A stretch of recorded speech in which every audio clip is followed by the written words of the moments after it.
নমস্কার দর্শক বন্ধু, আমি জ্যোতিষ সম্রাট শ্রী শক্তি। আজকে আলোচনা করব 2025 সালে সিংহ রাশির কিরকম যেতে পারে। সিংহ রাশির রাশিফল নিয়ে কিছু সংক্ষিপ্ত আলোচনা করব। রাশিফলটা বিচার করা হয় বিভিন্ন রকমের গ্রহ পজিশন অবস্থান অনুযায়ী, কিন্তু আপনার যে জন্মকালীন যে দশা অন্তর্দশা সেই অনুযায়ীও কিন্তু একটা ফল লাভ হয়। সেই ফলটা কিন্তু আমরা রাশিফল বিচার করার সময় কিন্তু করতে পারি না। কাজেই বলবো যে রাশিফলটা একটা সংক্ষিপ্ত বিচার। এই রাশিফলের সিংহ রাশির ক্ষেত্রে দেখা যাচ্ছে যে যেহেতু সিংহ রাশির জন্মকালীন গ্রহ অবস্থান বা মানে গোচরকালীন গ্রহ অবস্থান যা, সেই অনুযায়ী কিন্তু একাধিকভাবে কিন্তু আয় উন্নতির যোগ লক্ষ্য করা যায়। নানান রকমভাবে কিন্তু বিভিন্ন রকম কর্মের মাধ্যমে, বিভিন্ন রকম পরিশ্রমের মাধ্যমে কিন্তু আয় উন্নতির যোগ লক্ষ্য করা যায়।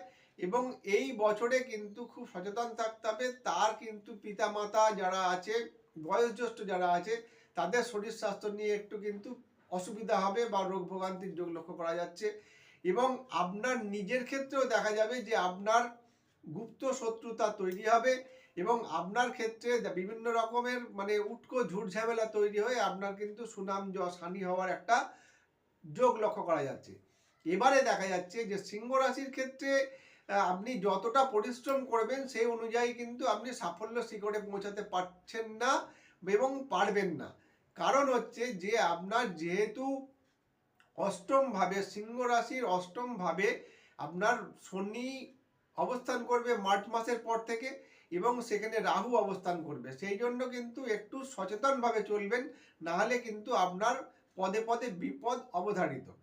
এটা হচ্ছে আপনার সার্বিক বিচার। যদি আপনি আপনার জন্মছক বিচার করাতে চান গাণিতিক পদ্ধতিতে, কারণ সেই সময় তার বিচার অনুযায়ী দশা অন্তর্দশা প্রত্যন্ত দশা অনুযায়ী আপনার কিন্তু ফলের তারতম্য হবে।